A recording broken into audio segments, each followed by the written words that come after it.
Today we are going to create a peaceful mountain landscape using soft clouds, distant trees, golden land and a calm lake in the foreground. So let's start. Here I am starting by lightly spraying the paper with a spray bottle.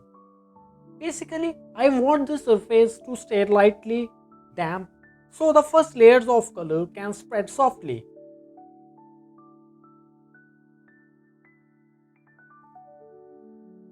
Now I am using a very diluted blue to establish the clouds.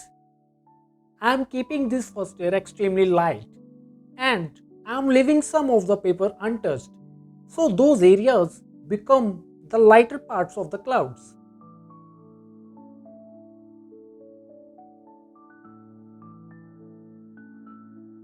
Here you can see I already lifting a little bit of the color from the paper because this helps brings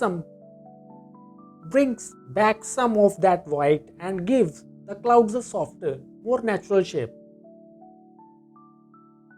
And here again I use spray bottle to soften the hard edges and to create some atmosphere.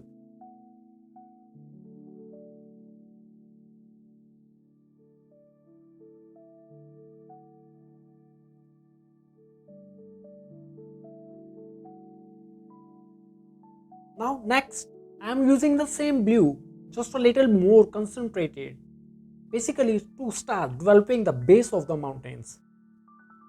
And I am not trying to make them dark yet.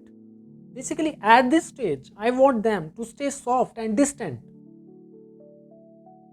Now I am bringing in a muted green and using loose vertical strokes to suggest the distant tree line.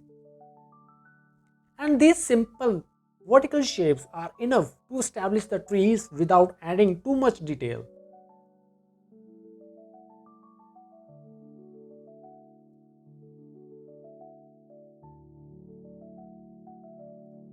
Now I am using clean water with a flat brush.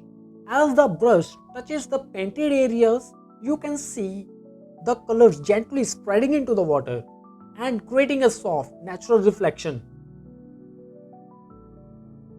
I am also adding a very light blue to reflect the color of the sky in the water and keeping everything soft and subtle.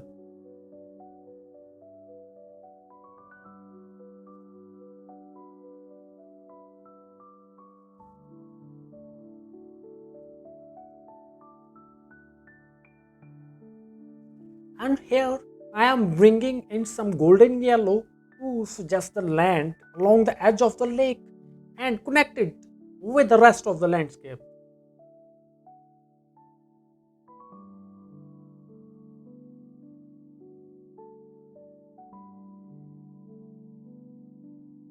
Now we will give the paper some time to dry before moving on to the next stage.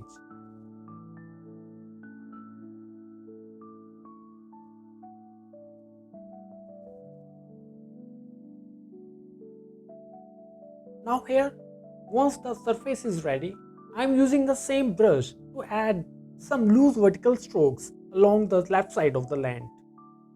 And these shapes suggest the trees and help connect them visually with the tree line we created on the right.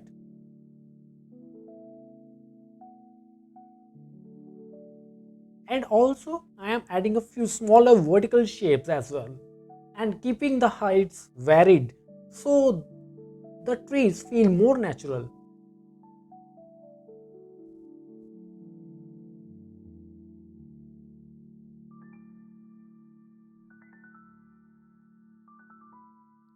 Now I am moving back into the lake and adding some vertical strokes underneath the trees to create their reflections.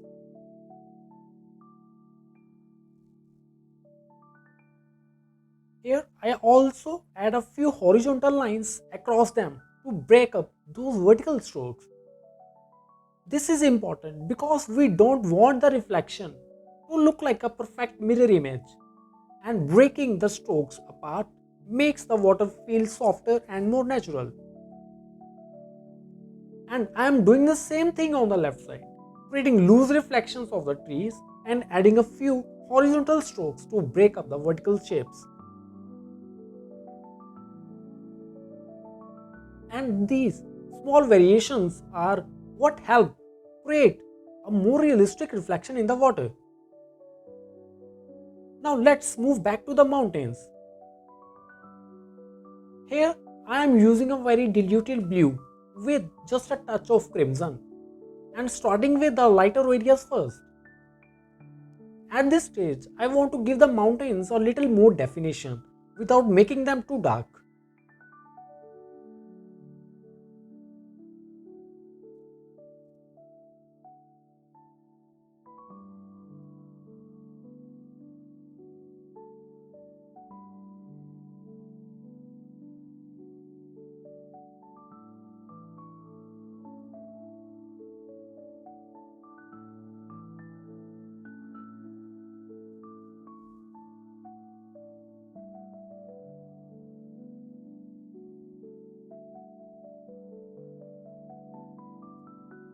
I am introducing a few harder edges and subtle changes in value to define the mountain shapes.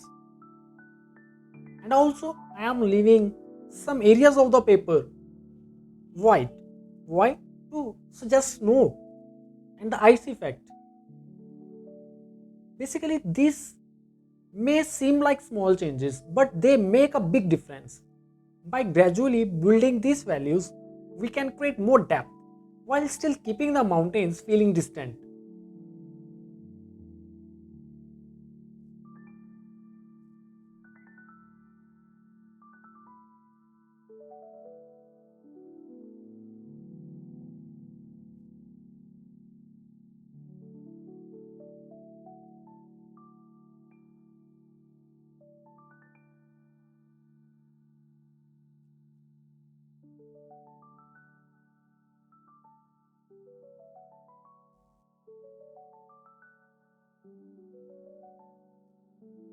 As I work, I am stepping back and looking at the whole landscape rather than focusing only on one section.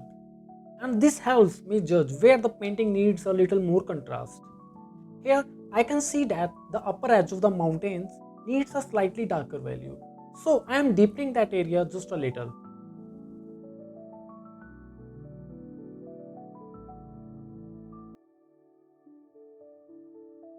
And with the mountain almost complete, let's move back into the trees on the left.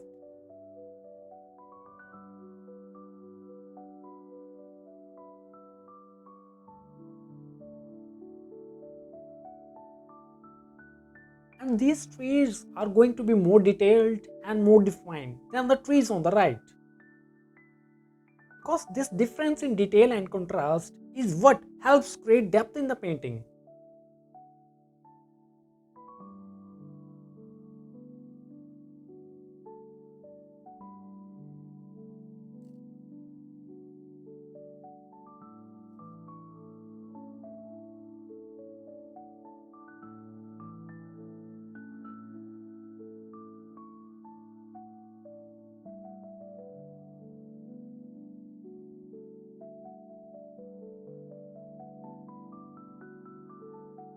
Here, we want a clear relationship between the soft distant trees and these sharper foreground trees.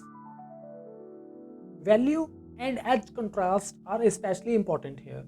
When the darker and lighter areas are clearly separated, the landscape immediately start to feel deeper.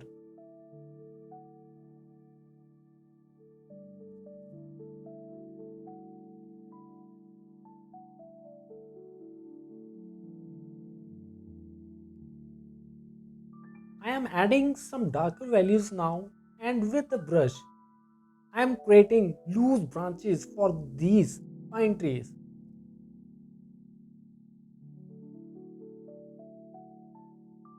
because these trees are much closer to the viewer. They can be darker, sharper, and more detailed.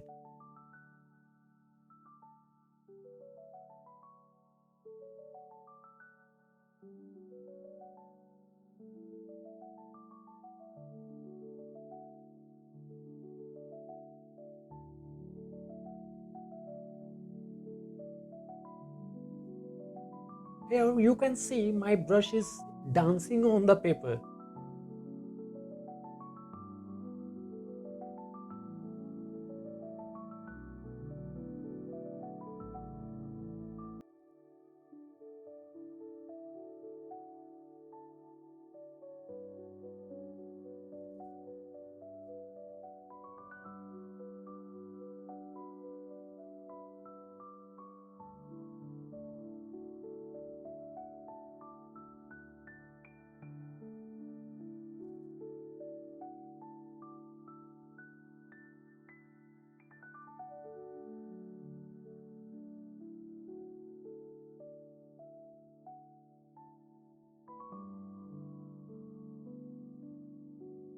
So here you can see the difference between the more defined foreground trees and the softer distant trees is one of the simplest way to create a sense of depth in a landscape. So there is a much more contrast in the painting.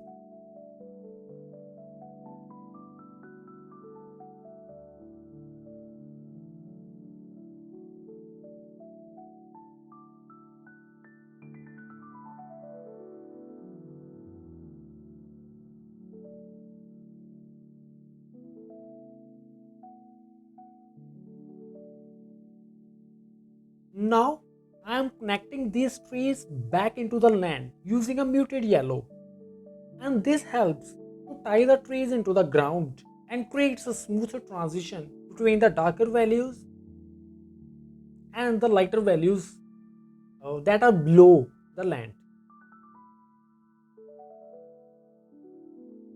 I am also adding a few small splashes of color to the foreground, and these marks create texture and gives the land a little more movement.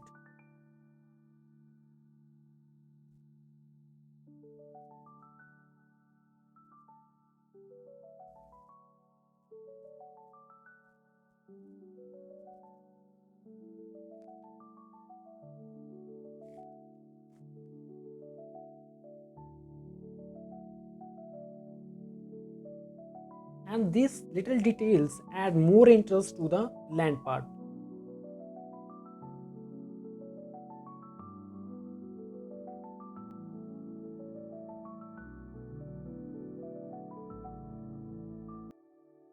And here, moving over to the right side, I am adding some darker values here as well, because this helps to balance the darker area on the left and keeps the composition from feeling too heavy on one side.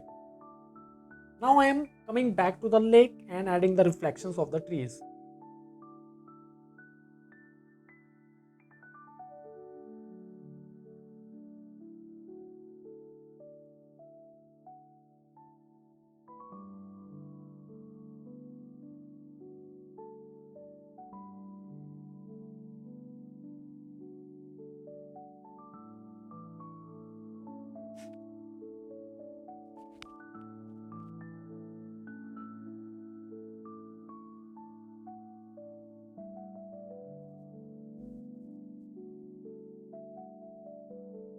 So here you can notice that the reflections are much less defined than the trees themselves.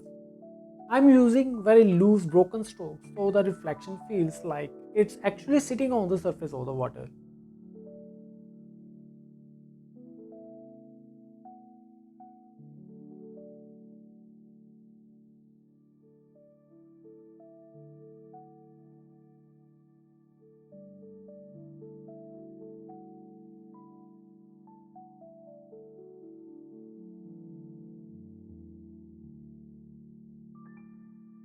And also I am doing the same thing on the right side but keeping this area softer and lighter.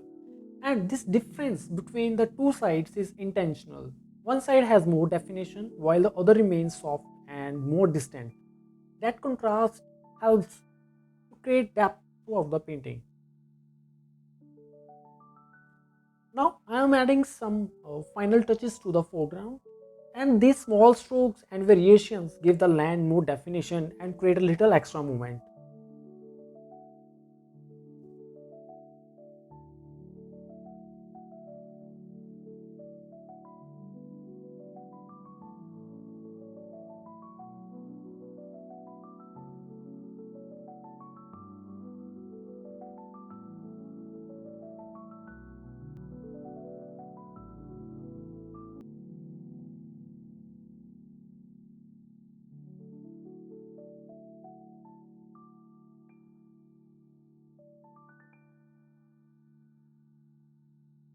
And finally, I am adding a few birds in the distance. Basically, they are very small details, but they help to balance the composition and add a sense of atmospheric perspective and scale to the landscape. And with those final touches, the painting is complete. I hope you enjoyed painting this peaceful mountain landscape with me. Thank you so much for joining me today. So, I will see you in the next lesson. Until then, keep painting and have fun.